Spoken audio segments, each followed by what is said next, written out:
Prehajamo na 15. točko odloka sprejemov dopolnitev odloka o javnem zavodu za podjetništvo. Materijka Jerič. Lepo pozdravljeni v mojem imenu.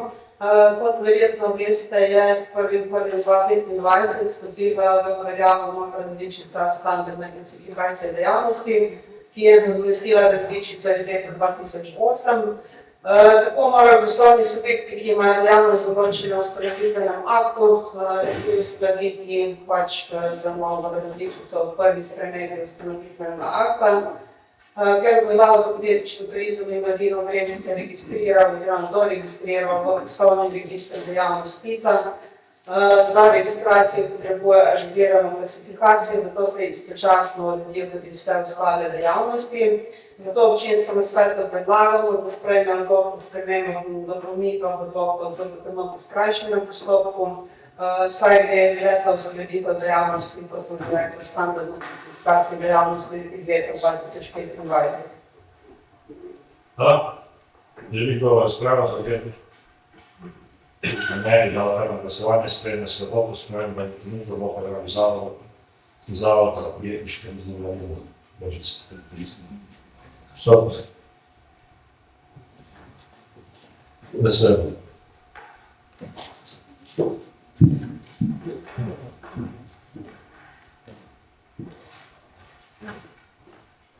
Da vam tudi pripravljamo, tako da prehajamo naprej, na soglasje izdaje sklep o izdaji soglasja iz odločitve javnega zavoda za podjetništvo turizem in mladino Vrednice.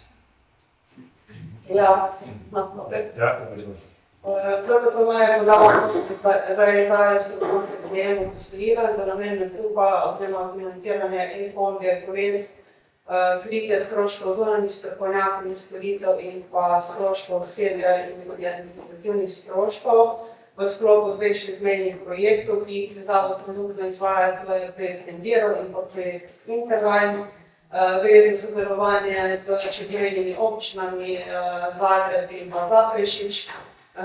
Zato, ker je projekt financiran strani Interreg programa, ki ima nekako planirano najprej 6-mesečno izvajanje, pa potem se 8 mesecev čaka na sredstva, se Zavod, če želi izvesti projekt, mora založiti. Planirano zadrževanje je do 153.000, ročnost pa do 3 let. Za servisiranje dolga bodo dobili sredstva na osnovi zahtevkov za projekt za pretekla obdobja oziroma lastnih neproračunskih virov.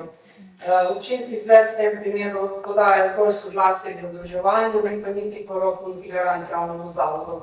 Zavod mora, kot je napisano tudi v sklepu, pridobiti vsaj 2 ponudbi bank. Trenutno je pridobil že 3 ponudbe, vendar bojo prav gotovo šli še v pogajanja. Najugodnejša ponudba je tista doslej pridobljena z 3,2% obresti, kar pomeni, da bi pri 153.000 morali dobiti potem še 150 oziroma 15.000 evrov. Tako da sklep, če ga boste sprejeli, da predlagamo, da ga, prične potem veljati po uveljavitvi rebalansa proračuna za leto 2025. To gre v bistvu za likvidnost. Gre za premestitev. Bojo potem povrjene z ekonomske. Katero razpravo, tudi razpravo. Zdaj postane točno. Ja, hvala za besedo. Vaš očitek, nismo v bistvu poroki, se dajemo soglasje za najem kredita. Zdaj vam zanima pa tle v bistvu nekaj druga. Mi imamo recimo teh 153.000, to je vrednost te investicije tega električnega kombija pa elektrohives.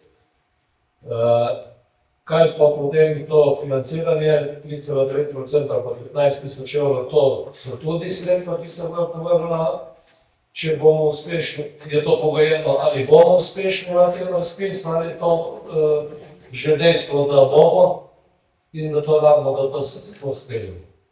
Ja, če lahko Ja, pa še nekaj, zdaj imamo bolj podati, kakšna sredstva rabijo, za kakšen namen se bo pa to uporabljalo. Ja, v bistvu gre za še dva odobrena projekta, zato tudi zaprošajo za dodatno zadolževanje. Teh 15 000 evrov bojo pokrili iz svojih neproračunskih virov, kar pomeni iz tržne dejavnosti. Gre pa dejansko za različne namene, za financiranje stroškov dela, administrativnih stroškov, za nakupe e-kombija in pa, tako kot sem že povedala, e-kombis. V samem projektu pa lahko še malo povemo o enem in drugem projektu. V intervalnem projektu bojo naredili turistični vodič in izvedli različne motivacijske delavnice za deležnike področja enoturizma, organizirali tematsko konferenco, organizirali javni dogodek, ki nam je že vsem znan, dan Vina iz Galan. Potem oblikovali skupni turistični produkt s čezmejno občino za Prešič in Zagreb na temo kulturne dediščine in enoturizma in pa poskrbeli za fizično središče za promocijo vinske kulture v grajskih letih. V sklopu Envira bomo naredili tudi analizo dobrih praks čezmejnega povezovanja, potem čezmejni turistični produkt, nekako fokusira na ciljno skupino ranljivo, to pomeni za invalide, in tudi kombi in e-kolesna, ki bodo nabavljena, bodo namenjena za ta čezmejni produkt, da bomo zagotovili povezavo z eno in drugo občino, oziroma čezmejno občino, ter nekako promovirali trajnostni turizem. Naše dodatno vprašanje. Zdaj, ta e-kolesa pa to, ki smo namenjeni temu čezmejnem povezovanju, pa to, koliko dolgo smo pa mi zavezani ta projekt potem voditi, pa bom rekel, ga vzdrževati, ker vemo, da so e-kolesa pa e-kombi imajo neko življenjsko dobo, ki najverjetneje ni tako dolga, ko bo ta projekt moral živeti. Ja, za vse te evropske projekte je nekako navadilo, da se vzdržujejo vsaj 5 let po zadnjem financiranju, tako da držimo pusti, da bo tudi e-kolesa in e-kombi torej do časa vzdržalo, oziroma da bodo namenjena svoji funkciji. Za e-kombi ne vem, kolesa pa sigurno. No, jaz mislim, da v vsakem primeru je to, kar ena dodana vrednost, ki bo lahko kar za dobro promocijo turizma, pa koristi bojo pa tudi verjetno lahko, nekako še kaj drugega. Sploh, če se gremo preko zemlje. Še Bojana Cene. Ja, hvala.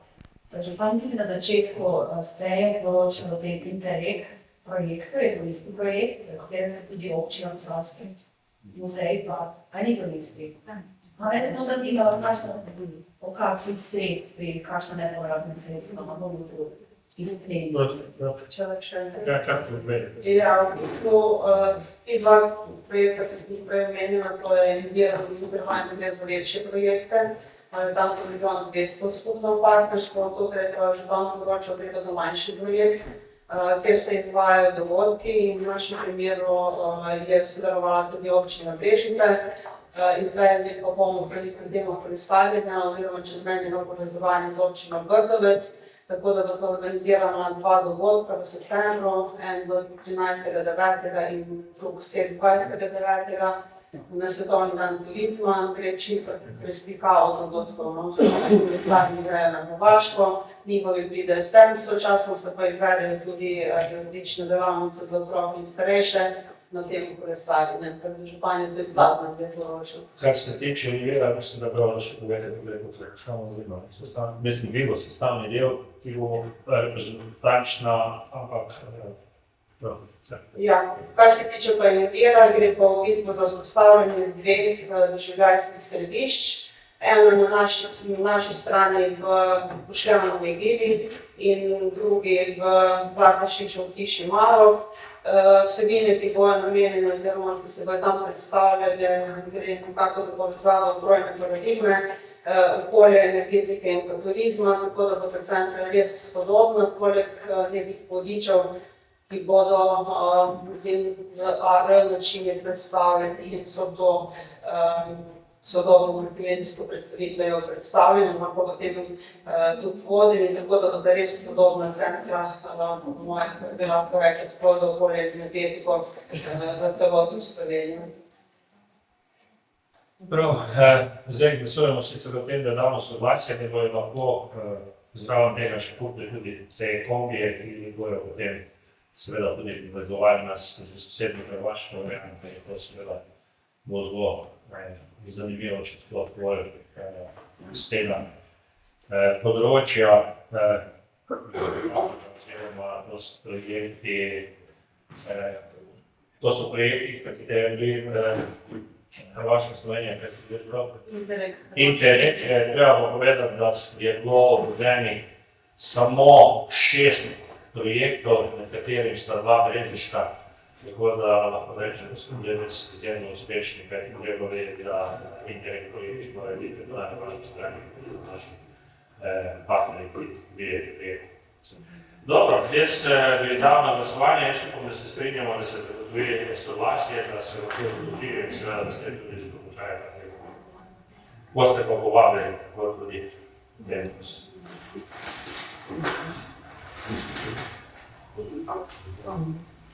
In pa glasujemo.